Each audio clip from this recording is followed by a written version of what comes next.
अस्सलाम वालेकुम मेंबर्स, कैसे हैं सब लोग? खैरियत से हैं?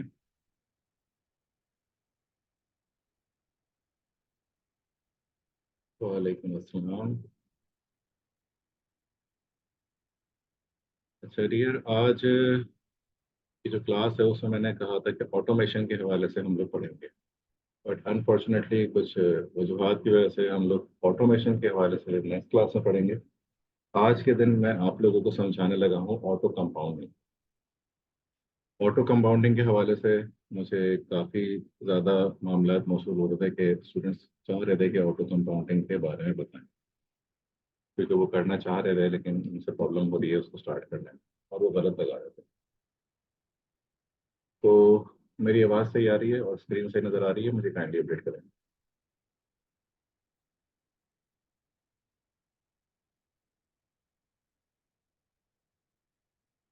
ओके। ओके।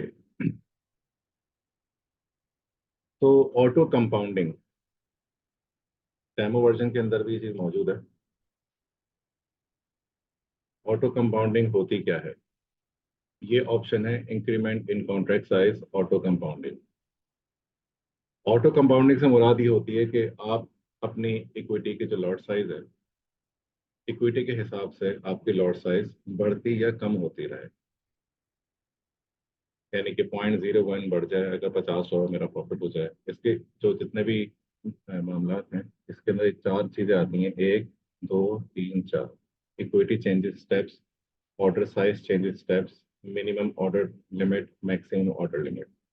इन चार स्टेप्स के ऊपर आज हम लोग पढ़ेंगे कि ये होते क्या हैं और इसका इस्तेमाल कैसे करना है सही तरीके से। तो पहले तो मैं इन ऑप्शंस को समझाता हूँ एक एग्जांपल्स लेकर। मैंने आप लोगों से इसे शेयर किया था। ये एक स्ट्रेटजी थी, उसको मैंने एक ही लॉट के ऊपर चलाई हुई थी। मुझे एक बंदे ने मेंशन भी किया था, हमारे एक स्टूडेंट ने, कि आपने इसको एक की लॉट पर क्यों रखा हुआ है? 1000 डॉलर पे एक की लॉट बड़ी नहीं है? बिल्कुल बड़ी है। और उस हिसाब से मैंने ये एक की लॉट क्यों की, पहले तो मैं इसकी वजाहत कर दूं। आप देख रहे हैं कि इसमें जो परसेंटेज है, अगर मैं इसको 0.1 करता हूँ, परसेंटेज पे कोई फर्क नहीं पड़ रहा है। प्रॉफिट फैक्टर इसका बहुत अच्छा आ रहा है कैंडल्स के ऊपर, ठीक है। और 26 ड्रॉ डाउन था, यानी कि 95, यानी कि अप्रॉक्स 96% एसएल हिट नहीं हो रहे हैं। और अगर एसएल हिट हो भी जाता है तो वो कितना हो रहा है, आप बॉट के अंदर जाके चेक कर सकते हैं। 20 पिप का एसएल, यानी कि अगर एक की लॉट लगाता हूं मैं, तो 200 डॉलर का एसएल मौजूद है इसके अंदर। ये मैक्सिमम एसएल है इसका। और इसके अंदर जो मैंने टीपी रखा था, टीपी रख के जो चेक किया था, वो 5 पिप का रखा था, यानी कि 5 पिप पे इसकी ट्रेलिंग स्टार्ट हो जाएगी और 2 पिप के डिस्टेंस से ये उसको ट्रेल करेगा। अभी तक इसकी जो रिजल्ट्स हैं, इसमें डील्स बहुत कम आती हैं, क्योंकि एक हाई क्वालिटी सेटअप को मैंने स्कैल्पिंग पे इस्तेमाल किया था। और आप जानते हैं ऑलरेडी इस स्ट्रेटजी को, जो मैं पहले भी यूज कर चुका हूँ। यहाँ पर इसका ये आज टीपी हिट हुआ है, सॉरी ट्रेलिंग हिट हुई है। ये भी एक प्रॉफिट है। मैं लिस्ट ऑफ ट्रेड के अंदर भी दिखा सकता हूँ आपको कि इसके एसएल कितने हिट हो रहे हैं। आप ये देख सकते हैं, ये सारे इसके ये सब प्रॉफिट है इसका।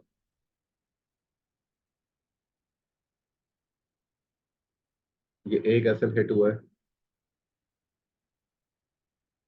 बाकी सब प्रॉफिट में। ये दूसरा एसएल हिट हुआ है इसमें से, ये तीसरा। और ये तीसरा भी जो है, ये कम हिट हुआ है। क्यों हिट हुआ है कम? क्योंकि मैंने इसके अंदर ये ऑप्शन रखा हुआ है। ये है एक मीडियम स्ट्रेटजी। ये स्कैल्पिंग उस लिहाज की नहीं है जिसमें रोजाना की कोई 20-30 ट्रेड उठ रही है। ये मैंने एक हाई क्वालिटी सेटअप को स्कैल्पिंग के तौर पे यूज किया है, ताकि एक इसकी एक्यूरेसी जो है वो हाई लेवल पे चली जाए। इसीलिए मैंने इस पे ओपन ट्रेड रखी है। एक और वजह भी है यहाँ पे स्कैल्पिंग वाले स्ट्रेटजी के अंदर मुझे ये रखने की। मुझे कोई सोच के बता सकता है, थोड़ा सा टेक्निकल है, मैंने इसको क्यों चूज किया है, इसको चूज क्यों नहीं किया है? क्योंकि मैंने तो आप लोगों को कहा हुआ था कि डू नथिंग यूज करना है स्कैल्पिंग में, बट मैंने डू नथिंग यूज नहीं किया, open trade in a new direction use किया है। छोटा सा टेक्निकल सवाल है, काइंडली मुझे कोई जवाब दे सकता है इसका?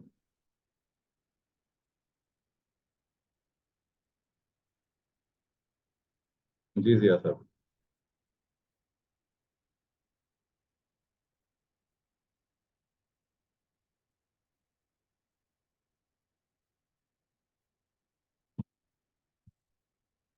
अगर आप जवाब मुझे वॉइस पे देना चाहते हैं तो आप पार्टिसिपेट कर सकते हैं, मैं आपको अलाउ कर देता हूँ। आप हैंड रेस कर दें तो मैं आपको अलाउ कर दूंगा। बिकॉज इसकी परसेंटेज ऑफ एक्यूरेसी ज़्यादा है। नहीं, अली नहीं। डू नथिंग का चले आप मुझे बताएं कि डू नथिंग को मैंने क्यों बोला था कि इस्तेमाल करना है? कुछ याद आ रहा है? जो मेरे साथ जुड़े हुए हैं और जो मेरे साथ सेशन ले रहे हैं, उनको मैंने बताया था कि डू नथिंग की कोई खास वजह है। नहीं, एटीआर तो एक अलग चीज है। एटीआर में तो डू नथिंग लगती भी नहीं है। डू नथिंग स्कैल्पिंग में यूज होती है, बिल्कुल सही कहा है आपने। लेकिन डू नथिंग की एक और वजह भी थी, चलो मैं आपको क्लियर करता हूँ। डू नथिंग का मतलब ये था कि एक फास्ट स्ट्रेटजी है जो बाय सेल बहुत ज्यादा देती है, उसके बार बार सेम साइड के सिग्नल इग्नोर हो जाते हैं। नहीं, सेम साइड के नहीं, अपोजिट साइड के सिग्नल इग्नोर हो जाते हैं। नदीम साहब थोड़ा सा इस चीज को समझें। सेम साइड के सिग्नल इग्नोर नहीं होते हैं, अपोजिट साइड के सिग्नल इग्नोर होते हैं। डू नथिंग मीन्स कि अगर कोई अच्छे ट्रेड में आ जाए तो वो उसको चेंज ना करे। नहीं, भैया साहब ये भी आपका पॉइंट गलत है। कुछ मिसअंडरस्टैंडिंग हो रही है, मैं इसको मजीद क्लियर करता हूँ। डू नथिंग का ऑप्शन हम तब यूज करते हैं जब कोई फास्ट इंडिकेटर यूज कर रहे हैं स्कैल्पिंग के लिए। हमने स्कैल्पिंग करनी है और हम पूरे दिन चाहते हैं उसको यूज करना। मैं अभी आपको ना एक एग्जांपल भी दिखाऊंगा, एग्जांपल के साथ समझा।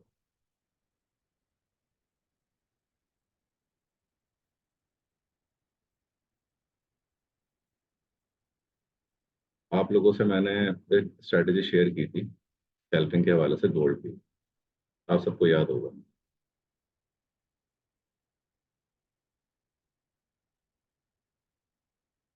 ये है वो स्ट्रेटेजी।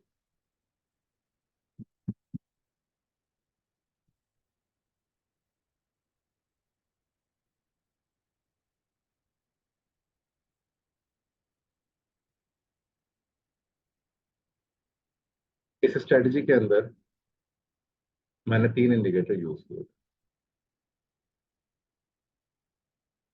सरकास्टिक एक फास्ट इंडिकेटर, सुपर ट्रेंड उसको भी मैंने फास्ट कर दिया था सरकास्टिक की तरह, और डॉनचिन चैनल से मैंने उसको फिल्टर आउट किया था। अब सुपर ट्रेंड और सरकास्टिक, यहाँ मैं सुपर ट्रेंड को भी दिखा देता हूँ। मैंने 5 और 1 की सेटिंग की हुई, जबकि 10 और 3 की सेटिंग होती। तो मैंने इसको भी फास्ट किया हुआ था, सरकास्टिक तो ऑलरेडी फास्ट है। तो अब ये देते हैं फॉल्स सिग्नल। जैसे कि ये देखें, यहाँ पे सेल आया तो यहाँ बाय भी आ गई, फिर सेल आया फिर बाय, फिर सेल फिर बाय।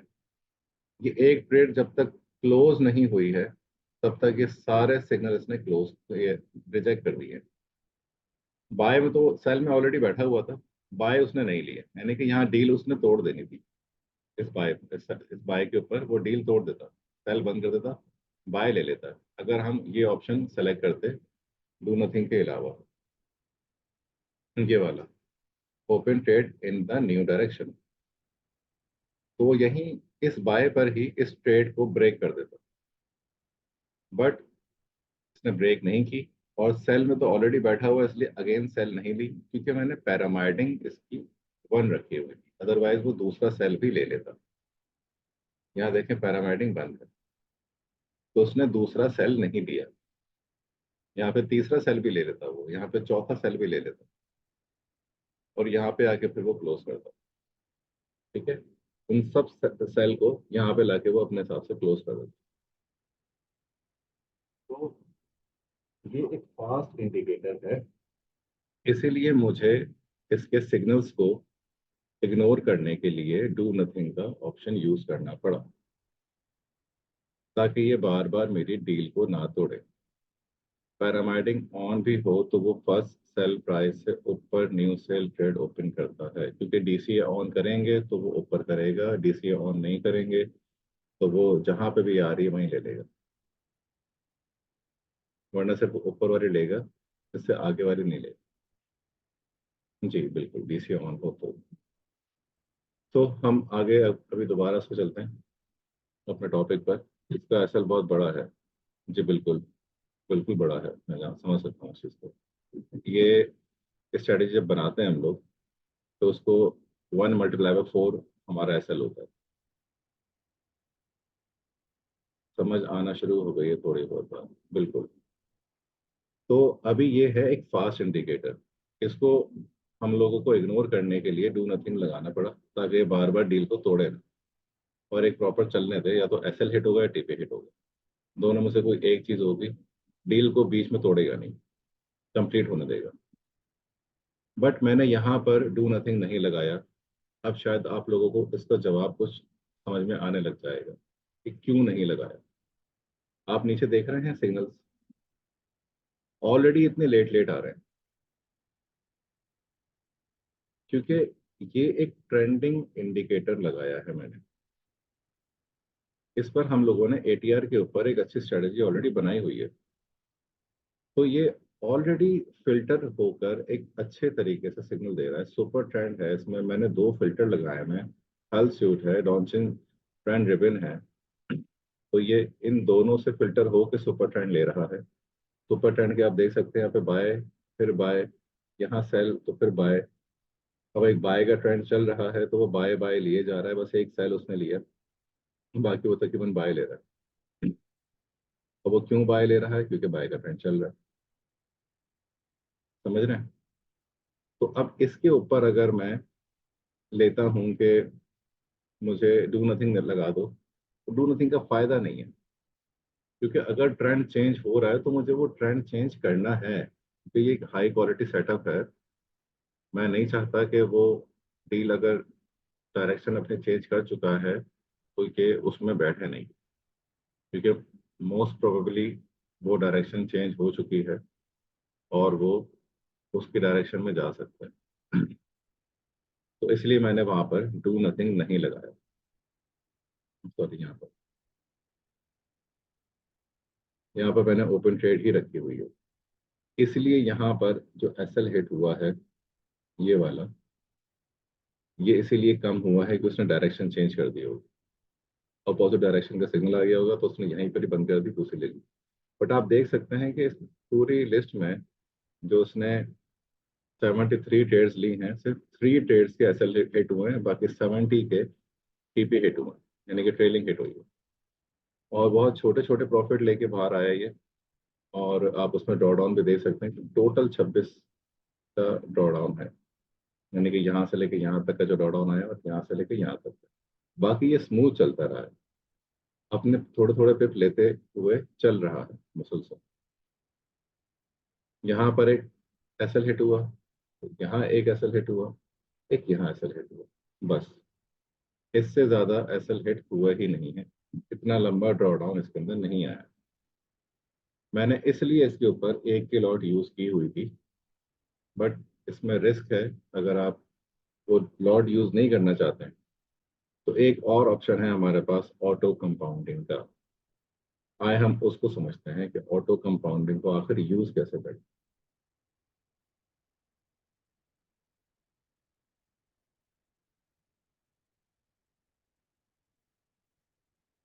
बहुत ही इंटरेस्टिंग टॉपिक है, और इससे आपको फायदा भी मिलेगा, लेकिन इसको सही तरीके से इस्तेमाल करेंगे तो फायदा मिलेगा, वरना उल्टा नुकसान हो सकता है। आपने एक स्ट्रेटजी कंप्लीट कर ली है, अब आप देख रहे हैं कि उसकी एक्यूरेसी भी अच्छी है और इस पे ऑटो कंपाउंडिंग लगा सकते हैं। बट ऑटो कंपाउंडिंग लगाना कैसे है, पहले इसको, इसके पैरामीटर्स को समझते हैं, फिर इसकी लॉजिक को समझें। मैंने इसके अंदर एक कंपाउंडिंग ऑलरेडी लगाई हुई थी। ये मेरे पास स्ट्रेटजी ऑलरेडी लगी हुई है ऑटो कंपाउंडिंग के ऊपर, बट मैंने यहाँ से इसको डिसेबल किया हुआ है आप लोगों की वजह से। बस मेरे पास एक कंपाउंडिंग में चल रही है, आए देखते हैं लगाते कैसे। आपने यहाँ पर इक्विटी चेंज स्टेप लिखना है। इक्विटी चेंज स्टेप का मतलब होता है कि अगर आपका $1000 है और आप चाहते हैं कि हर $50 पे मेरी इक्विटी बढ़ती रहे, या हर $100 के ऊपर मेरी इक्विटी के हिसाब से ना लॉट साइज बढ़ती रहे। अब अगर मैं 50 के ऊपर रखता हूँ तो मुझे यहाँ 50 लिखना होगा। यहाँ पे जो भी अमाउंट लिखेंगे उसका मतलब है डॉलर। ठीक है। ऑर्डर साइज चेंज स्टेप, यहाँ पर कितने स्टेप चेंज करें, यानी कि $100 अगर मेरा बढ़ता है या कम होता है तो यहाँ पर लॉट साइज का चेंज कितना होना चाहिए। अब मैं 0.1 की अगर लॉट यूज कर रहा हूँ तो मुझे 0.01 बढ़ाना है। अब 0.01 के लिए मुझे यहाँ पे लॉट साइज 1000 लिखना होगा, क्योंकि 1000 का मतलब होता है 0.1। क्या ये बात क्लियर है आप लोगों को? मैं इस वक्त जीबीपी यूएसडी पे खड़ा हुआ हूँ तो मैं उस लिहाज से बात कर रहा हूँ, अभी गोल्ड के लिहाज से बात नहीं कर रहा हूँ। मैं जीबीपी यूएसडी के लिहाज से बात कर रहा हूँ। अगर ये गोल्ड होता तो मैं यहाँ पे 10 लिखता, और यहाँ पर, सॉरी, यहाँ 10 लिखता, यहाँ पे 1 लिखता। कॉन्ट्रैक्ट साइज 1 लाख है, गुड, वेरी गुड। तो हम यहाँ पर ऑर्डर साइज देख रहे हैं कि 1000 होना चाहिए। इक्विटी चेंज स्टेप हमारा आ गया 10। अब मैंने यहाँ पे $10 का लिखा है कि मेरे $10 बढ़े तो मेरी इक्विटी बढ़ा दें 0.01 के हिसाब से। अब 10 के ऊपर ही मैं क्यों बढ़ाना चाह रहा हूँ, क्योंकि मैं देख रहा हूँ कि ट्रेड्स बहुत कम है, उसकी एक्यूरेसी बहुत ज़्यादा है। तो मैंने $10 पर ही बढ़ाने का सोच लिया कि अगर ये $300 तक भी आते हैं ना तब भी मेरी ये एक की लॉट नहीं बनाएगा। 0.01 मैं $10 पे बढ़ा रहा हूँ। अगर ये $100 भी होती है तो भी मेरा जो है 0.2 की लॉट बनेगी तभी टोटल, यानी कि 0.1 प्लस हो जाएगा। 0.01 के हिसाब से अगर मैं $10 पे बढ़ा रहा हूँ 0.01, तो जब $100 मेरे मुकम्मल होंगे तो मेरी लॉट साइज जो है वो 0.1 इजाफा हो जाएगा। ऑलरेडी 0.1 चल रही है तो वो 0.2 पे चली जाएगी, यानी कि 20,000 कॉन्ट्रैक्ट्स पर। क्लियर? ये दो स्टेप्स क्लियर हो गए। उसके बाद ये जो दो स्टेप हैं ये बहुत इजी हैं। इसमें मिनिमम हमने कितनी लॉट साइज तक, मतलब एक ठहराव लेके जाना है, कम से कम हमारी लॉट साइज कितनी नीचे होनी चाहिए। मैंने 0.1 की रखी हुई है, लेकिन अगर माइनस में जाता है तो मेरी सबसे आखिरी लॉट जो है ना, सबसे छोटी लॉट, वो 0.05 की होनी चाहिए। 0.1 की है, नीचे अगर जाता भी है, लॉस होता भी है, मेरी ओरिजिनल इक्विटी से कम हो जाता है, तो फिर मेरी जो इक्विटी है वो 5,000, यानी कि 0.05 की लॉट से नीचे लॉट ना लेके जाए। यानी कि ये मेरी आखिरी लॉट है, सबसे छोटी। सबसे बड़ी क्या लॉट होनी चाहिए? मैं कह रहा हूँ कि बस एक की लॉट होनी चाहिए, एक की लॉट से बड़ी लॉट मैं नहीं चाहता। तो यहाँ पे लॉट साइज को भी मैनेज किया जा सकता है कि हम एक मैक्सिमम और एक मिनिमम लॉट साइज इसको दे दें, तो वो ऑटो कंपाउंडिंग उसी के दायरे में करेगा।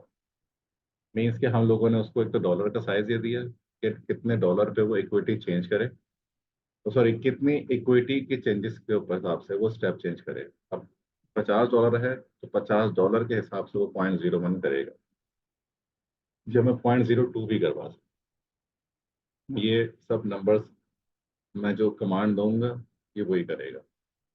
तो मैंने यहाँ पर $10 के हिसाब से बोला है इसको कि 0.1 की लॉट 0.01 बढ़ा दे, और सबसे छोटी लॉट जो है मेरी वो 0.05 होनी चाहिए, और सबसे बड़ी मेरी पॉइंट, सॉरी, एक की लॉट होनी चाहिए, एक स्टैंडर्ड लॉट। अब मैं इसको अगर ऑन करता हूँ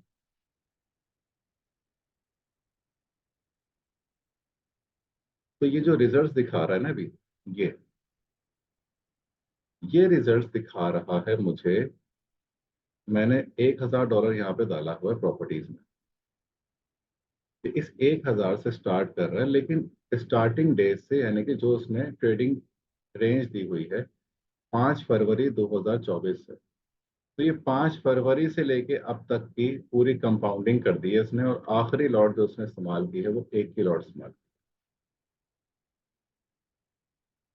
अब ये जो एक की लॉट इस्तेमाल की है इसने कंपाउंडिंग के लिहाज से की है, लेकिन जो इसकी स्टार्टिंग की लॉट साइज थी वो 10,000 है, यानी कि 0.1। तो आप देख सकते हैं 0.1 हुई यहाँ पे, 11,000 हो गई, क्योंकि इसको मैंने कहा था कि 10 जब बढ़ जाए ना तो ये 1,000 बढ़ा दे। यहाँ पे देखें आप, ये पहले 5.80 थी, ये टोटल टोटल चल रहा है। ये प्रॉफिट हुआ इतना, यहाँ पे टोटल आ गया। फिर एक और प्रॉफिट हुआ तो इन दोनों का प्लस करके यहाँ पे आ गया। फिर इन तीनों का प्लस करके यहाँ आ गया, तो इसलिए क्यूमुलेटिव प्रॉफिट है जो चल रहा। तो जैसे ही ये 12 होगा, यानी कि ये 10 से ऊपर चला गया। अच्छा, एक क्लोजिंग के ऊपर चलता है, रनिंग कैंडल पे नहीं चलता। यानी कि अगर रनिंग प्रॉफिट आपका 10 हो गया है तो फॉरन लॉट साइज नहीं बढ़ाएगा ये। जब ये डील क्लोज होगी तो नेक्स्ट डील का लॉट साइज प्लस या माइनस करेगा वो। तो यहाँ 12.20 हो गई इसके हिसाब से। MT4 या MT5 के लिहाज से नहीं, ये जहन में रखिएगा। लोग सोचते हैं कि उसके लिहाज से चल रहा है ये, कि उसके लिहाज से नहीं चलता। ये ट्रेडिंग व्यू है, ट्रेडिंग व्यू के अपने जो प्रॉफिट होता है वो उसी लिहाज से चलेगा। आपने इसमें स्लिपेज भी डाली हुई है, आपने इसमें कमीशन भी डाला हुआ है, सब चीज़ें डाली हुई हैं, उसके हिसाब से कैलकुलेशन आ रही है, तो ये उसी लिहाज से ही प्लस माइनस करेगा यहाँ के हिसाब से। MT4 या MT5 के लिहाज से बिल्कुल भी नहीं करेगा। लोगों के दिमाग में क्या होता है कि MT4 MT5 के लिहाज से करता है। नहीं, इसका कनेक्शन उससे नहीं है। हमने एक स्ट्रेटजी बनाई है और उसी स्ट्रेटजी के लिहाज से हम लॉट साइज को बढ़ा रहे हैं, कम कर रहे हैं। हमें नहीं पता कि MT4 या MT5 में कितना बैलेंस है, आपने इसको बताना होगा। आप इसको बताओगे कि मेरा इतना बैलेंस है, और तुमने इसको इस हिसाब से कंपाउंडिंग स्टार्ट करनी है। तो थोड़ा सा हम यहाँ पे देख लेते हैं। यहाँ पे हो गया $10 से ज़्यादा। अगली लॉट साइज उसने 1,000 इंक्रीज कर दिया, यानी कि 0.01। अब 0.01 के हिसाब से लॉस हो गया। अब प्राइस हो गई है, तो यानी कि $10 से कम हो गई। अगली डील के अंदर उसने दोबारा से 1,000 कम कर दिया। फिर उसके बाद बढ़ते बढ़ते यहाँ पर उसकी, अब ये 13 हो गया, यानी कि 10 से ऊपर चला गया, तो अगली उसने बढ़ा दी, 11,000 कर दी। अब उसके बाद ये प्रॉफिट हुआ, लेकिन अभी भी ये 20 से कम है। यहाँ 20 होगी, ये 20 से ऊपर चला गया, तो अब 11 से अगली जो है वो 12,000 हो जाएगी। ठीक है। उसी तरीके से अब ये 13,000 क्यों हुई है, क्योंकि यहाँ पर अभी 37 है, इधर 26 है। ये 30 से ऊपर जाएगा तो होगा, तो 37 हो गया। यहाँ पे 1,000 और बढ़ा दिया। अब ये 47 हो गया, एक अच्छा प्रॉफिट मिल गया, डायरेक्ट $10 का ही मिल गया, तो उसने अगली लॉट साइज बढ़ा दी। इसी तरीके से ये बढ़ाते बढ़ाते बढ़ाते बढ़ाते, अब हम देखते हैं लॉस कब हुआ है। ये देख रहे हैं 0.2 पर पहुंच गया, 116 के ऊपर। यहाँ पे 0.21 पे पहुंच गया, 140 पर। यहाँ लॉस हो गया।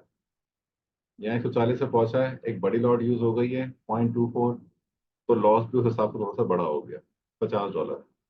ठीक है। जैसे ही ये $50 हुआ, इसने क्या किया, ये 90 पर आ गया। अब 90 पर आया है तो फिर अब ये पहले 140 पे था, अब 90 पर आ गया, तो यानी कि $50 कम हो गया। तो यहाँ पर ये कितने पे हो जाएगा, 19 पर। ये रहा 19,000। तो इसी तरीके से ये लॉट साइज को बढ़ाता रहेगा, कम करता रहेगा, बढ़ाता रहेगा, कम करता रहेगा, बढ़ाते बढ़ाते आप देख रहे हैं कि प्रॉफिट ही प्रॉफिट हुआ जा रहा है, और ये उस हिसाब से लॉट साइज को बढ़ाया जा रहा है, और ये आखिर में एक के लॉट पे पहुंच गया। अब ये एक के लॉट पे खड़ा हुआ। तो इसको कहते हैं ऑटो कंपाउंडिंग, और ये एक अच्छी चीज है।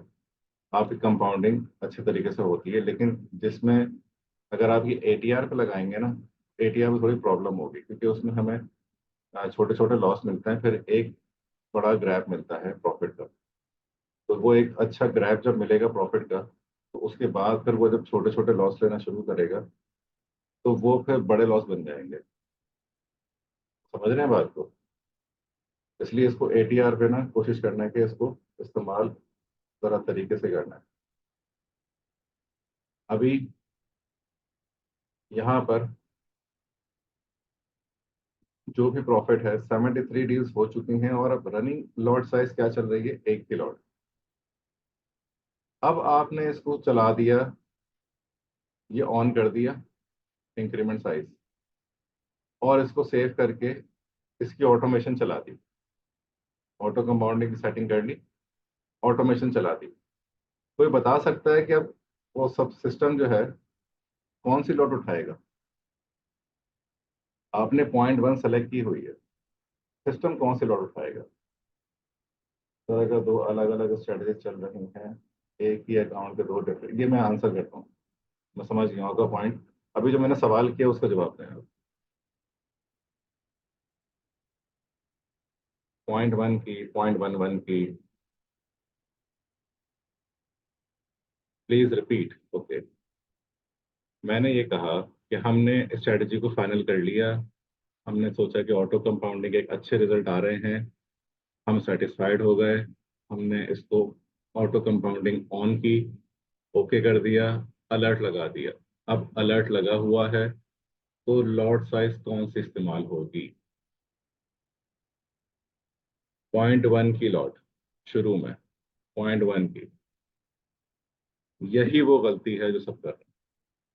काशान, आपको तो आज एक्सपीरियंस हुआ है, आप बताएं जरा मुझे।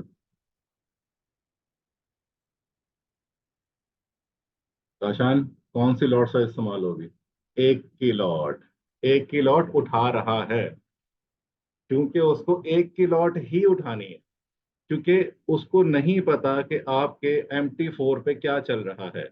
वो इस वक्त ये देख रहा है कि इस वक्त 1537 प्रॉफिट हो चुका है $1000 के ऊपर। इट मीन्स कि अब इस वक्त मैं 1 की लॉट यूज करूंगा, वो 1 की लॉट की कमांड दे देगा। इसको डीलिंग कैसे करेंगे यही बताने लगा हूं। पर ये बात समझ में आई कि वो 1 की लॉट क्यों दे रहा है?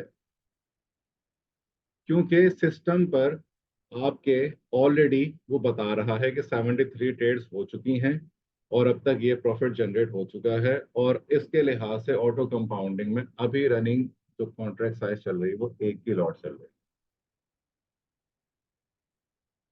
लेकिन सर मैंने मैक्स लॉट साइज 8 की दी हुई थी।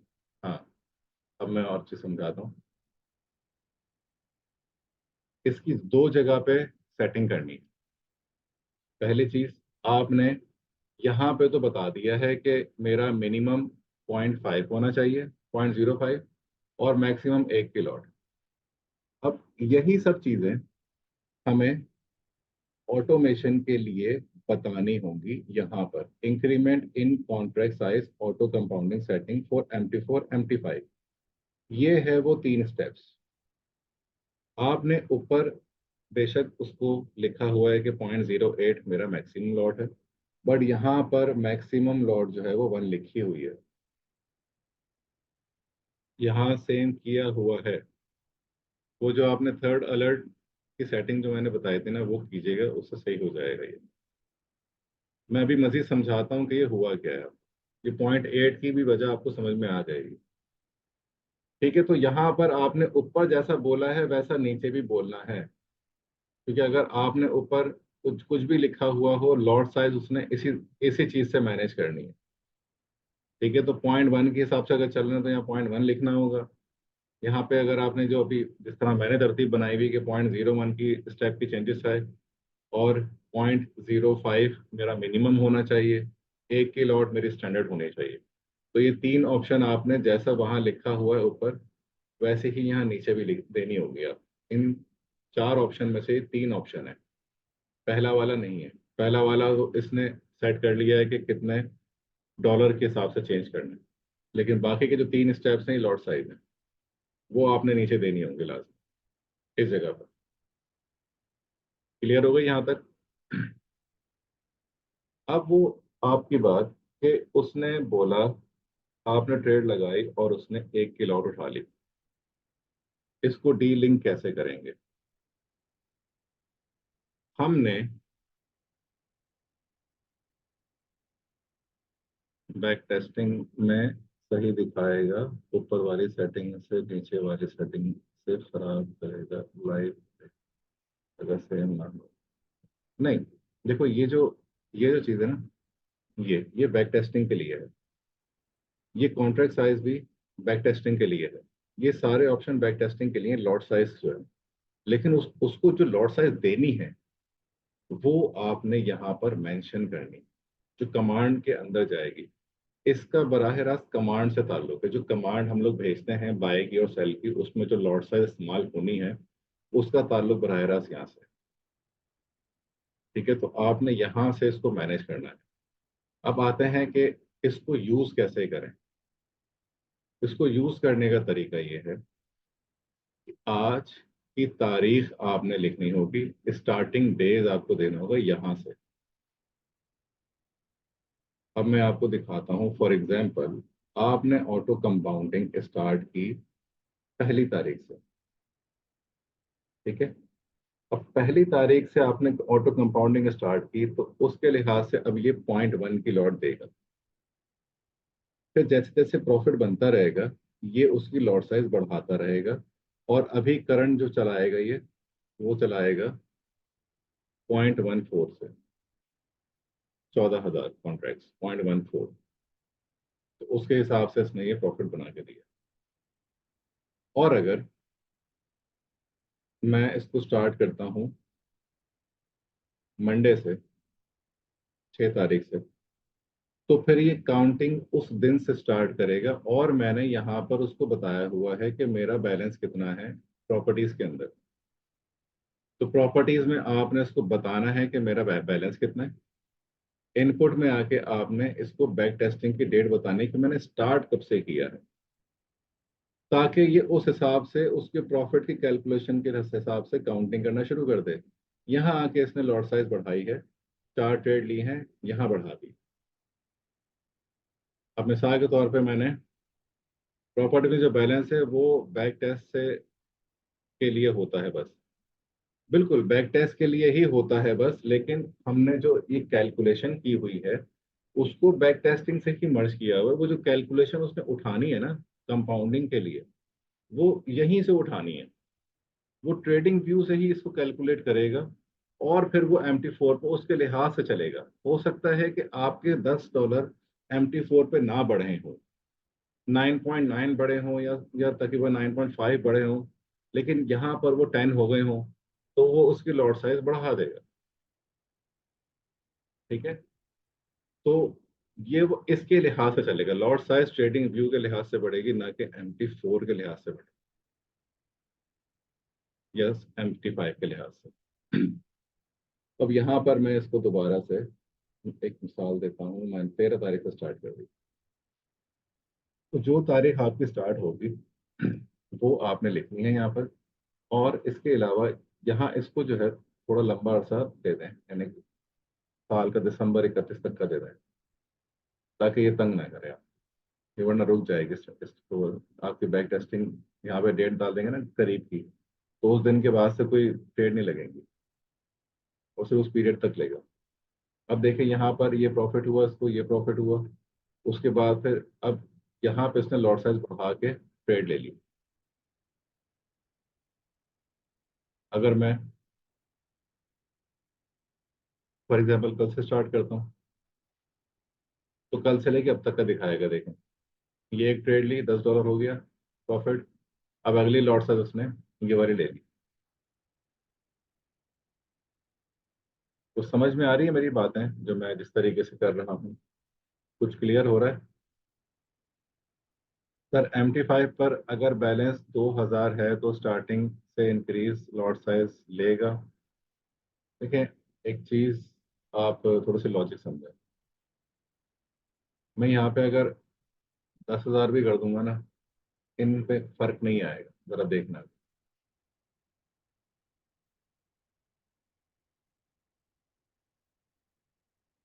आया फर्क? कोई फर्क नहीं आया, क्योंकि मैंने उसको बोला है $10 बढ़े तो 0.01 बढ़ा दे, बस। इसने इतना ही सुना है, उसको नहीं पता कितना बैलेंस है। उसका उस बैलेंस से ताल्लुक भी नहीं है। वो बस ये देख रहा है कि मुझे कमांड मिली है कि $10 जैसे इंक्रीज हो जाएं ट्रेडिंग व्यू पर, तो मैं 0.01 बढ़ा दूं बस। और मेरी जो लिमिटेशन है वो बस 0.05 से नीचे नहीं जाना, 1 किलो और से ऊपर नहीं जाना। बस इसको ये चार चीजें पता है, इसके अलावा ये कुछ नहीं जानता।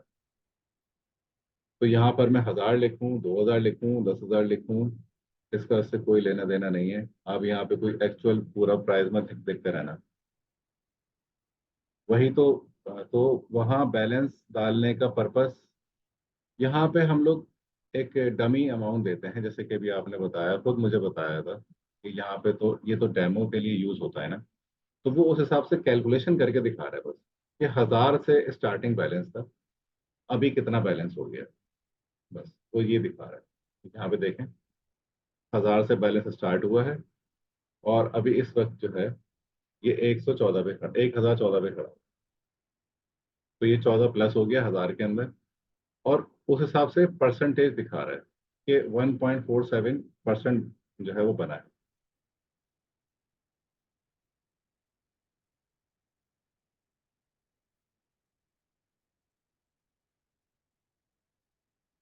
तो वो उम्मीद करता हूँ कि आपको ये पॉइंट क्लियर हो गया होगा। यहाँ पर जब आपने बैक टेस्टिंग, सॉरी, जब आपने कंपाउंडिंग स्टार्ट करनी है तो अलर्ट लगाने से पहले आपने ये सेटिंग करनी होगी कि जो तारीख से आप स्टार्ट कर रहे हो उस तारीख को सेलेक्ट करो, उस टाइम को सेलेक्ट करो कि मैं इस टाइम पे लगा रहा हूँ, और ये वाला टाइम आगे बढ़ा दो कोई 8-10 महीने। उसके बाद फिर आपने इसकी जो सेटिंग है वो एक बार चेक कर लें, इसको ऑन करें। उसके बाद यहाँ पर तीसरा स्टेप आता है कि इसको, यहाँ पे जो स्टेप्स हैं इसकी लॉट साइज को कंफर्म करें कि ऊपर से मैच हो रही है, यही भेजनी है आपने। तो वो आप यहाँ पे लिख देंगे। तो इस तरीके से ये आपकी एक सेटिंग बन जाएगी। ये इस वक्त काम करेगी, अदरवाइज काम नहीं करेगी। अब मैं यहाँ पे 16 तारीख लिखता हूँ, तो इस टाइम पे भी कोई डेटा शो नहीं होगा, क्योंकि अभी कोई भी डील नहीं लगी हुई। अच्छा, ये अभी शायद क्लोज हुई है, 16 तारीख को ही क्लोज हुई है ये। बस यही एक डील आ रही है।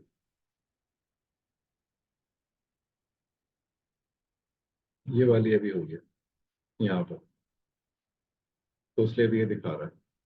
तो मैं यहाँ पर जब स्टार्ट करूंगा तो मुझे यहाँ पर जो डेट डालनी होगी बैक टेस्टिंग में, वो 17 डालनी होगी नेक्स्ट डे की, कि नेक्स्ट डे से वो स्टार्ट करे। उसको सेव करो। उसके बाद फिर आपने यहाँ पे अलर्ट लगा देना। यहाँ पे कुछ नहीं दिख रहा होगा, लेकिन वो जो कंपाउंडिंग है वो आपकी 17 तारीख से ही स्टार्ट होगी। तो 17 तारीख को रात 12 बजे से के बाद जो भी ट्रेड आएंगी वो यहाँ पे आपको दिख रही होंगी। कल से लाइव करना है बोर्ड को, 17 डेट डील के फिल्टर से पे चेक लगाएं, बिल्कुल। यहाँ पे 17 लगाना है आपने, और इसको आपने दिसंबर 2024 कर देना है, 31 दिसंबर। और इसका टाइम भी जो है ना आपने 11:15 तक रख देना। तो उसके बाद फिर ये चलती रहेगी। लेकिन याद रहे, इसको सेव करके इसका अलर्ट फिर लगाना है। यानी कि अलर्ट लग चुका है, उसके बाद इसके अंदर सेटिंग कर रहे हैं, इसके अंदर अलर्ट लगने के बाद जो चेंजेस कर लो उसका अलर्ट से कोई ताल्लुक नहीं है, अलर्ट लग चुका है। अलर्ट के बाद अगर कोई चेंजेस करेंगे तो आपको अलर्ट डिलीट करके दोबारा लगाना होगा, क्योंकि अलर्ट अपने अंदर जो भी चेंजेस होती हैं वो उसको सेव कर चुका होता है। उसके बाद आप जो चेंजेस करते हैं अलर्ट को नहीं पता कि वो क्या हो रहा है, क्योंकि वो सर्वर बेस होता है, वो सर्वर पर अटैच हो जाता है। उसका कोई लेना देना नहीं है आपने उसके बाद क्या चेंजेस किए हैं, वो लग चुका है। तो इसमें ऑटो कंपाउंडिंग करना है। इस वजह से आज मेरी ट्रेड नहीं लगी, जेबीबी यूएसडी। आपने ऐसा कुछ किया हुआ था?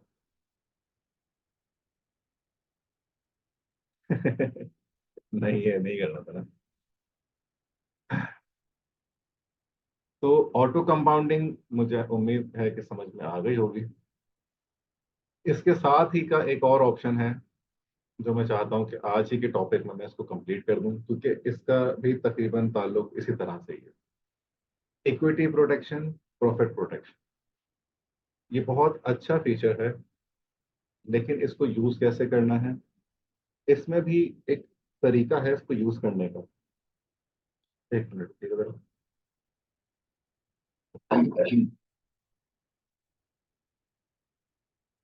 सॉरी। इक्विटी प्रोटेक्शन और प्रॉफिट प्रोटेक्शन, इसको यूज कैसे करना है। यहाँ पे ये परसेंटेज में है, बिल्कुल ये अमाउंट 10 -10% और +10%। इसको भी आपने जब यूज करना है तो इसमें यहाँ इसमें तो लाजिम लाजिम है कि यहाँ पर आप एक्चुअल अपना जो बैलेंस है MT4 या MT5 का वो लिखें, क्योंकि ये जो परसेंटेज है ये उसी बैलेंस को देखते हुए देखेगा। इसको नहीं पता है कि MT4 पे आपका कितना बैलेंस है। ये भी लोग गलती कर रहे हैं यहाँ पर कि वो बस इसको ऑन कर देते हैं और 10% लिख देते हैं और कहते हैं कि ये खुद ही मैनेज करेगा। ये खुद मैनेज नहीं करेगा, यहाँ पे आपको बैलेंस डालना होगा अपना, कि मेरा बैलेंस क्या है MT4 या MT5 पर। कि वो अगर 10% तक माइनस में जाता है तो फिर ये उसको होल्ड कर दे। और ये भी ट्रेडिंग व्यू से ही देखेगा वो कि कितना माइनस में गया कितना प्लस में गया। इसका MT4 से कोई ताल्लुक नहीं है। इस चीज को जहन में रखिएगा। वो यहाँ पे लॉस कैलकुलेट करके देखेगा कि यहाँ कितना लॉस हुआ है, 10% हो गया है, ये उस वक्त रोक देगा उसको। अगर हम विड्रॉ कर लें कुछ पैसे तो फिर क्या होगा लॉट साइज का। अभी मैं बार बार ये बात समझा रहा हूँ कि इसका कोई ताल्लुक नहीं है डायरेक्टली आपके बैलेंस से जो आपका MT4 में है। इसको पता ही नहीं है कि आपके MT4 में कितना बैलेंस रखा हुआ है। ये तो आपके ऊपर डिपेंड करता है कि आपको देखना होगा कि मैं विड्रॉ कर रहा हूँ अभी पैसे। अब मेरे पास जो पैसे रिमेनिंग हैं वो कितने डॉलर हैं, और उस डॉलर के हिसाब से अभी जो ये लॉट साइज इसकी चल रही है, मैंने इसको $10 रखा हुआ है कि $10 बढ़े तो वो इतनी लॉट साइज बढ़ा दे।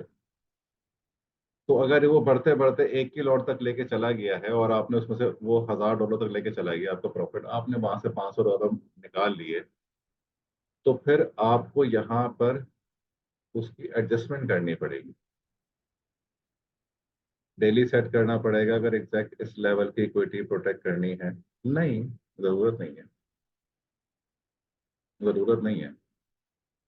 अगर आपने विड्रॉ कर लिया है ना अमाउंट, $1000 तक इक्विटी चली गई है प्रॉफिट में, और आपने 500 निकाल लिया, अब कंपाउंडिंग डिस्टर्ब हो गई है। कंपाउंडिंग तो वो एक की लॉट के हिसाब से ही जा रही थी। ठीक है, तो आपने यहाँ पर फिर इसको डेट के हिसाब से एडजस्ट करके दोबारा से इसको 0.5 की तरफ लेकर आना होगा, या फिर आप इसको बिल्कुल फ्रेश स्टार्ट कर दो, ताकि फिर वो उसके हिसाब से ही चले। लॉट साइज बेशक आप फिर उसकी, ये जो लॉट साइज है ना जो आप करंट रखना चाहते हो, $500 आपने निकाल लिए, और अब आप चाहते हो कि यार एक की लॉट नहीं 0.5 लग जाए, तो फिर 0.5 आपने लिखनी होगी स्टार्टिंग में। और उसके बाद उसकी जो इंक्रीमेंट है वो वैसे ही रहेंगे, वो अपने हिसाब से उसको चलाता रहेगा। लेकिन लॉट साइज जो है वो आपने स्टार्टिंग में चेंज करनी होगी, 0.1 की जगह पे फिर 0.5 करनी होगी। अच्छा, अगर सर अगर 5 दिन में 1000 से बढ़ के 2500 हो गया बैलेंस, तो फॉर एग्जांपल, तो परसेंटेज 1000 से ही लगा रहा होगा।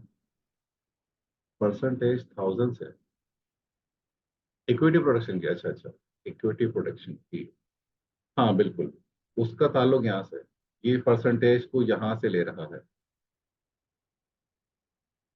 अगर यहाँ छोड़ा रहा मतलब, तो गलत काट देगा ट्रेड बॉट, बिल्कुल ऐसा ही है। उसका इसका ताल्लुक बराह रास्त यहाँ से है। $1000 में से अगर ये $900 हो गया तो ये बॉट बंद कर देगा, और ये 1100 हो गया तो ये बंद कर देगा। बराह रास्त यहाँ से इसका ताल्लुक है। 1000 बैलेंस यहाँ छोड़ा छोड़ा रहा, बैलेंस MT5 पर 2500 है, यहाँ 2500 लिखना होगा ना फिर। अगर यहाँ 1000 लिखेगा तो 1000 के हिसाब से ही वो उसको 900 जैसी वो माइनस 100 करेगा, तो वो 900 का बैलेंस जैसे ही यहाँ शो हो जाएगा वो बॉट बंद कर देगा। वो गलत हो जाएगा, ट्रेड कट जाएगी, तो बिल्कुल वो ट्रेड कट जाएगी। आपका तो 2,500 है, 2,500 का तो 250 होना चाहिए था, वो 100 पे बंद कर देगा आपको, क्योंकि आपने 10% दिया हुआ है 1,000 का। वो -100 पे जाएगा, बंद कर देगा, जबकि आपके पास -250 तक का आपने रखा हुआ है हिसाब किताब। तो इसका जो डायरेक्ट ताल्लुक है वो इस बैलेंस से है। और इंक्रीमेंट का जो ताल्लुक है ऑटो कंपाउंडिंग का, वो डायरेक्ट यहाँ से डॉलर ले रहा है कि $10 पे इतनी लॉट साइज बढ़ानी। उसका इनिशियल बैलेंस से कोई ताल्लुक नहीं है, लेकिन इनिशियल बैलेंस आपको वही 1,000 जो रखा हुआ है वो रखना पड़ेगा, लेकिन जो प्रॉफिट हो रहा है यहाँ के हिसाब से वो लॉट साइज बढ़ाएगा, MT4 MT5 के लिहाज से नहीं बढ़ाएगा। और जो इक्विटी प्रोटेक्शन है और जो प्रॉफिट प्रोटेक्शन है, वो भी उसका बराह रास्त ताल्लुक यहाँ से, यहाँ जो बैलेंस डालेंगे वो उसी के हिसाब से मल्टीप्लिकेशन डिवीजन उसकी करेगा। सर ब्रोकर जो डेली ब्रोकर जो डालते हैं प्रॉपर्टीज में, वो किस वो चाहता है? सर कमीशन, कमीशन की बात कर रहे हो? ये कमीशन, किस कमीशन की बात कर रहे हैं, किसको ज्यादा है? प्रॉफिट प्रोटेक्शन का क्या बताया आपने? मैं बताया था। आप ये क्या सवाल कर रहे हैं? कमीशन का मतलब स्प्रेड होता है। स्प्रेड किसके पास जाता है? ब्रोकर को ही जाता है ना। मैं फिर रिपीट कर रहा हूँ, इक्विटी प्रोटेक्शन और प्रॉफिट प्रोटेक्शन, यहाँ पे जो भी आप परसेंटेज लिखेंगे, मैं इसके एग्जांपल लेता हूँ। अच्छा, उसके लिए भी आपका बैक टेस्टिंग का भी तरीका होना चाहिए, वही ऑन होना जरूरी है। बैक टेस्टिंग में आप अगर देखेंगे तो फिर ये इसके हिसाब से पहले ही रोक चुका होगा। मैं अभी दिखाता हूँ आपको एग्जांपल। मैं 1 मई से लेता हूँ इसको, और 1 मई के हिसाब से इसको मैं प्रैक्टिकली करके दिखाता हूँ आपको।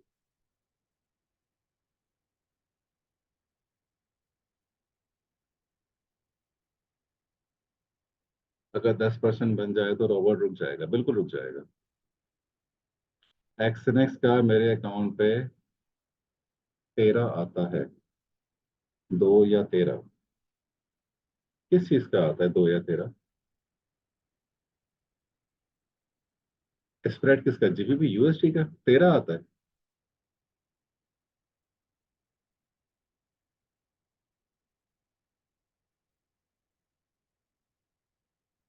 Difference between buy and sell, ये वो तो है, आस्क और बिड के प्राइस के दरमियान की चीज है। स्प्रेड वही आता है, वही कमीशन है ये।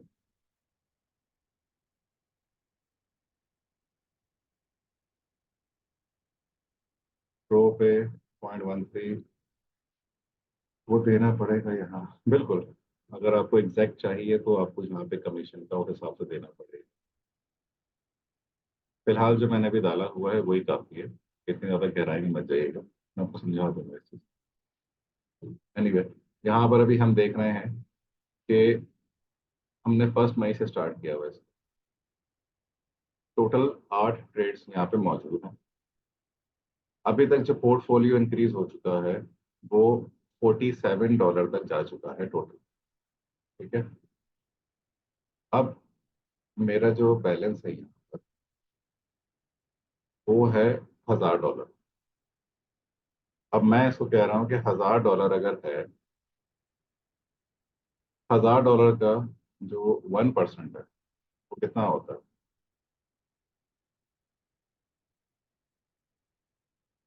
$1,000 का 1% कितना होता है?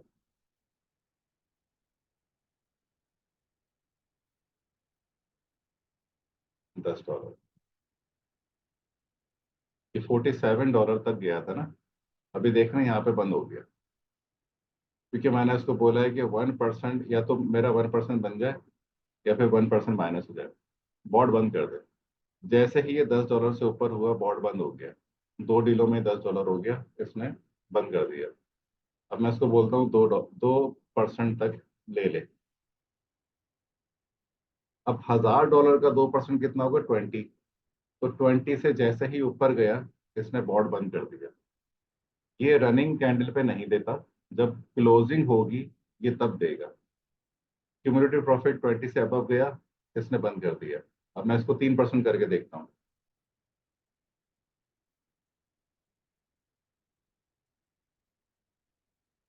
3% पे मतलब $30। ये 29.52 था, इसने यहाँ बंद नहीं किया क्योंकि क्लोजिंग जो है वो 30 से अबव चाहिए थी मुझे। यहाँ 41 मिला, इसने यहाँ बंद कर दिया। वो समझ में आ रही है? कैलकुलेशन की यहीं से उठा रहा है। मैं अगर यहाँ पे कर दूंगा मिसाल के तौर पे 2000, यहाँ कैलकुलेशन बिगड़ जाएगी क्योंकि 2000 का जो परसेंटेज आ रही है वो अलग आ रही है। देखो 47 तक लेके चला गया और अभी तक बंद नहीं किया। क्यों? क्योंकि 2000 का जो 3% है वो कितना होता है? $60। पहुंचा नहीं है अभी तक ये। लेकिन $2, वो 2% का मतलब क्या होगा 2000 का? $40। अब देखते हैं। देखो $40 से अबव आया, इसने स्टॉप कर दिया 7 ट्रेड्स के अंदर। 47 तक गया था ये। तो मतलब इसका जो स्टॉप है वो आप यहाँ पे दे दोगे तो ये उस हिसाब से इसको जो भी पहले चीज होगी ये वहीं पर ही बोर्ड को रोक देगा। ये एक बहुत अच्छा ऑप्शन है। लेकिन इसमें एक प्रॉब्लम है जब मल्टीपल स्ट्रेटजीज में जाते हैं। वो मैं आप लोगों को भी समझाता हूँ, जो अभी एक किसी मेंबर का सवाल भी था, तो मैं अभी उस पर आता हूँ। बट ये मुझे बताएं कि अभी ये कैलकुलेशन समझ में आ गई पूरी? बराह रास्त इससे ताल्लुक है। आपके MT4 MT5 का बैलेंस क्या है इसको नहीं पता। आप इसको बताओगे कि मेरा इतना बैलेंस है, तो फिर ये उसके हिसाब से यहाँ पे जो भी profit and loss trading view पे होगा, not MT4 MT5, trading view पे जो होगा प्रॉफिट एंड लॉस, ये उसको देखते हुए अपने इक्विटी प्रोटेक्शन को और प्रॉफिट प्रोटेक्शन को इनेबल और डिसेबल करेगा। अब आते हैं कि इसको कैसे यूज करें अगर हम मल्टीपल स्ट्रेटजीज चला रहे हैं। तो उसका सीधा सीधा जवाब है कि इसका बराह रास्त ताल्लुक उसी स्ट्रेटजी से होगा जिस पर ये लगी हुई होगी। सिर्फ वो स्ट्रेटजी बंद होगी जिस पर आपने इसको बोला है कि बंद हो।